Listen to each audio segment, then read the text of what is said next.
or do you? I'll do mailers. Okay. So I was doing the flyers with AutoFlow. I had a lot of just my neighbors that I knew better and friends that are in the neighborhood. I was doing the postcards for that, but then I started just pretty recently in October, I started to do actual mailing a letter.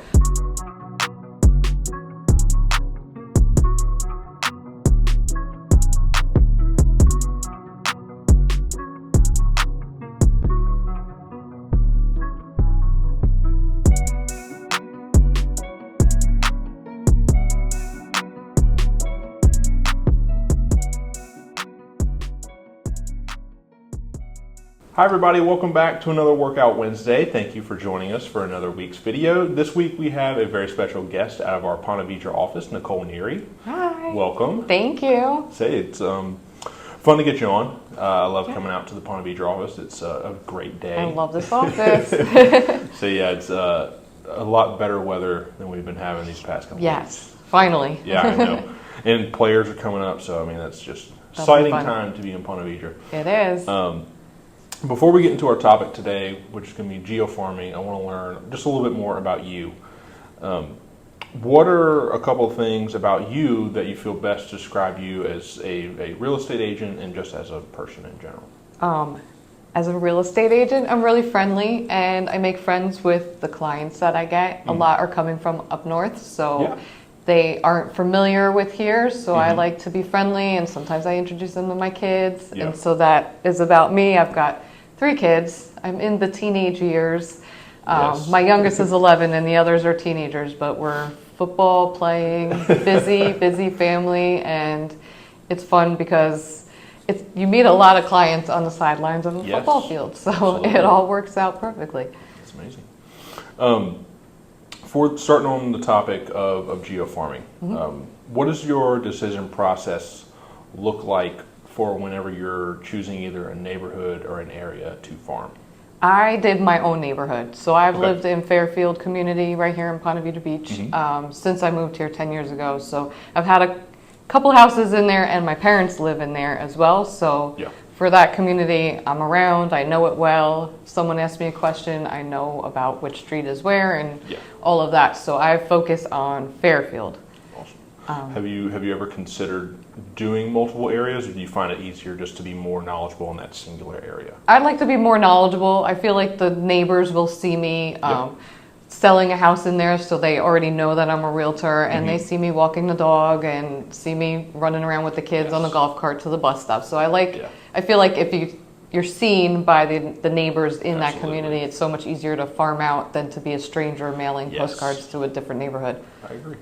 Yeah, it's easier to be recognized immediately. That first. So when they get my flyer and they see my picture on it, they're like, "Oh, that's the girl with the boxer dog." So they could associate it.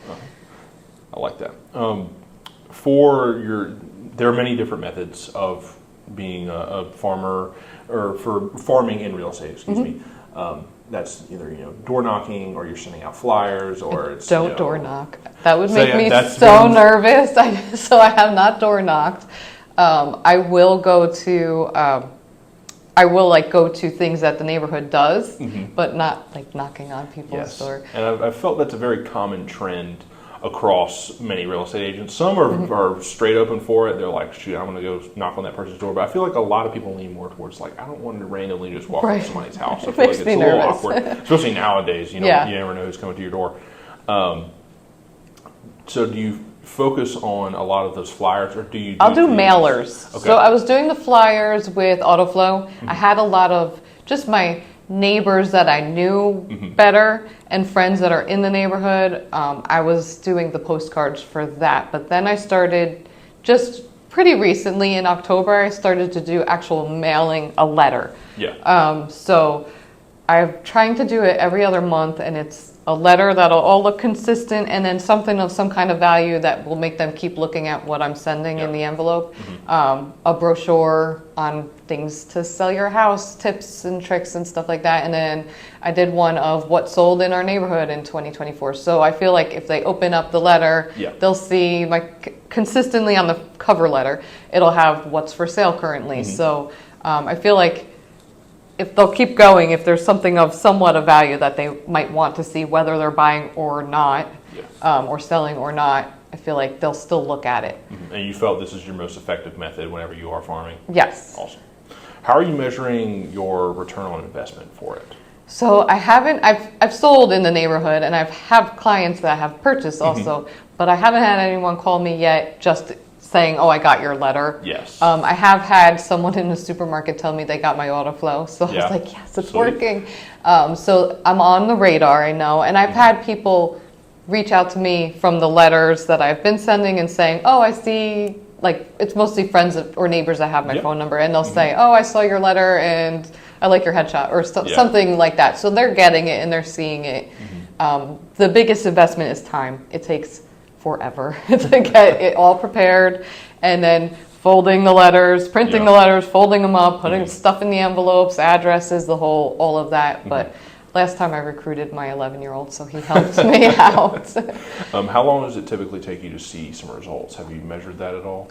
Well, I've had 2. I'm working on my 3rd now, touches for the neighbors. So I haven't had anything yet. So here's hoping for soon. But I've read that you need like 7 touches throughout. Yeah, that's what I've heard too. That farming is definitely a long game. Yeah, it's something that will be really, if it costs me the money that it takes for stamps and any printing kind of stuff that I do, I feel like it's worth it if I get 1 sale at the end of the year. If I've been doing this for a year and I got 1 person out of it, it's worth it. So it's mostly the time investment. I would agree. So on the time consumption part, has there been any kind of technology that you use for geo-farming that makes it a little bit easier? Or I did use MMT to get all the addresses. So I'm focused on 200. My neighborhood's about double that. But I'm doing 200 in the back area where I am that are the single family homes. So it'll be the same addresses every time. But I used MMT to get those addresses, and then I put it into Excel so I could do labels. Yes. And you really have to go through them all and make sure everything looks professional, not like current owner, or make it look like Mr. Jones, not and current owner. So just keep it nice and tidy, and then you're able to just print out the labels. So like I'm already set up with the labels for the next time I'm doing it. So I did use MMT. And then if I have any questions on who's living there, I'll go into the tax documents. So how are you balancing your farming efforts with other lead generation techniques that you possibly use? The other lead generation, I'll do a lot of Instagram stuff. Yeah. That's my best capture. Whether it be my personal page or my professional page, my clients are on both. So I feel like that's my biggest thing. But I will take videos of Joey, my little one, stuffing envelopes, and I'll say, these are coming to your mailbox. So I try and put it all together, and so it flows nicely. Awesome. And have you tried any online targeting with ads, or is it a lot of just organic stuff? It's more organic kind of stuff. Awesome. I've done some advertising in the past that just didn't really pay off, so I feel like I'm dedicated to this for the next year. Yeah. And we'll see how it goes. Awesome. Final question. If you were to be talking with a new agent that's kind of just getting started and they want to explore farming, what would be your best piece of advice to them? As long as they don't live in Fairfield, they should pick their neighborhood and just be out and show your face in the neighborhood. Yeah. I mean, you don't have to go and talk to everyone and door knock, but be out and about, walk the dog on a nice day, or take a walk if you don't have a dog, and just be seen. That way, when they get your mailer, or if you do postcards or autoflow and your face is on it, they'll associate it, and that would be the most helpful part of it. Absolutely. Well, I just want to thank you again for coming on. Thank you. I will put all of Nicole's social media and her website down below, and you'll see it appear on screen too, so you guys can go check her out. I have seen some of her videos. They are very nice. Thank you. But until next time, we will see you with another special guest. Thanks. Take care.